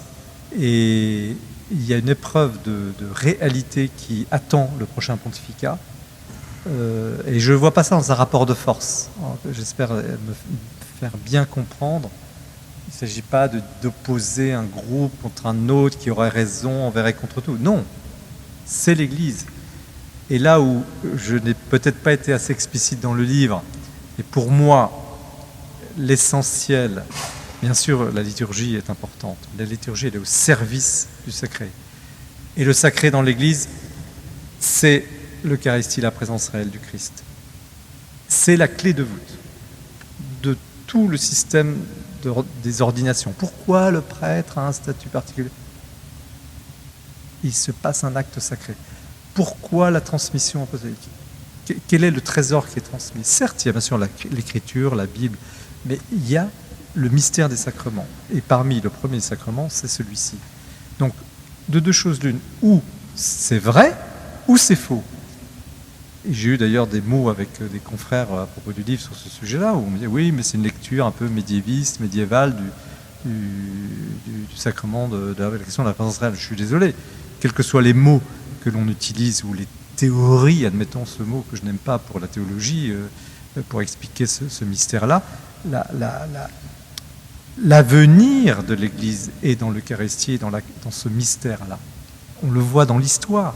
Si on brade cela, alors cela se voit sur la question de la liturgie, mais beaucoup plus grave, de mon point de vue. Et, même si aujourd'hui c'est en partie corrigé en France, une façon galvaudée de célébrer ce mystère. Et surtout, l'impossibilité, et là je pointe ça et je le mets comme un à la fin dans des points, à mon avis, centraux du prochain conclave, des problématiques. Comment est-ce que l'Église est encore capable de parler, de défendre son mystère le plus sacré, sa mystagogie, qui est cet impensable, cet insaisissable, cet incroyable mystère de la présence du Dieu incarné sous les apparences du pain et du vin. C'est quelque chose évidemment d'insupportable pour beaucoup de gens, mais qui est pourtant caractéristique, spécifique de la foi catholique. Donc, je ne biaise pas sur la réponse sur la liturgie, mais pour moi, cela s'inscrit dans une problématique plus large, qui est la question du sacré. Je vous le dis encore, nous sommes très reconnaissants, merci beaucoup. John vous a assez passé sur le grill. Moi, j'ai 5 petites questions que nous posons à tous nos intervenants. Alors, avant, si vous permettez, combien de temps avons-nous? Parce que je réponds brièvement. Vous répondez, mais c'est des questions, ça va être bref. Quel est votre livre ou quels sont vos livres de chevet en ce moment? Bon, alors j'en ai beaucoup. Ok, donc c'est pas une question bref. Je suis un grand lecteur. Non, en 2 mots. Il se trouve que j'anime une émission sur KTO qui s'appelle L'Esprit des Lettres, une fois par mois sur KTO, enregistrée à la Procure, et je reçois 3 auteurs chaque mois.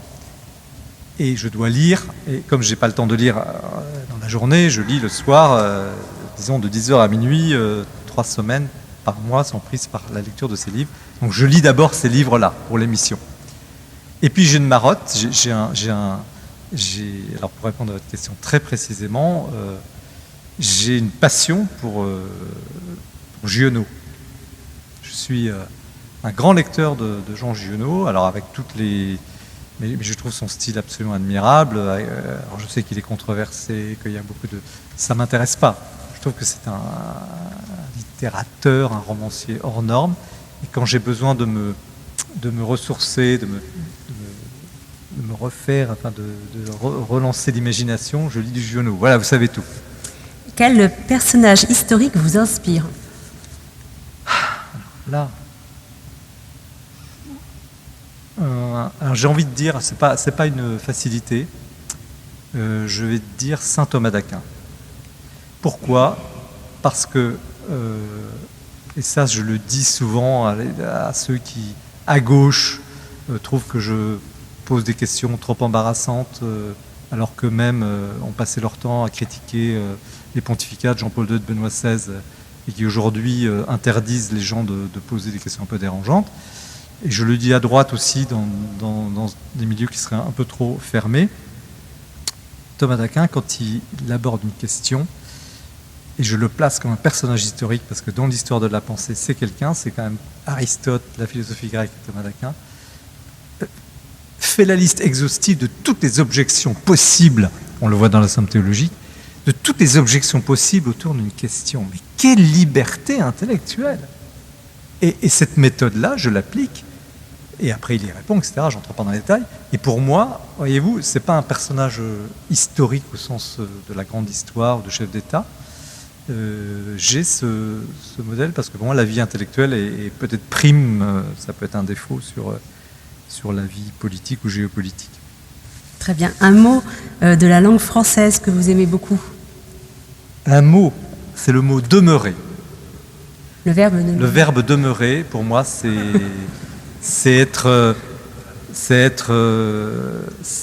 dit à la fois la stabilité, ça dit les racines, ça dit la résistance, ça dit l'inspiration, parce que pour demeurer, il faut être nourri.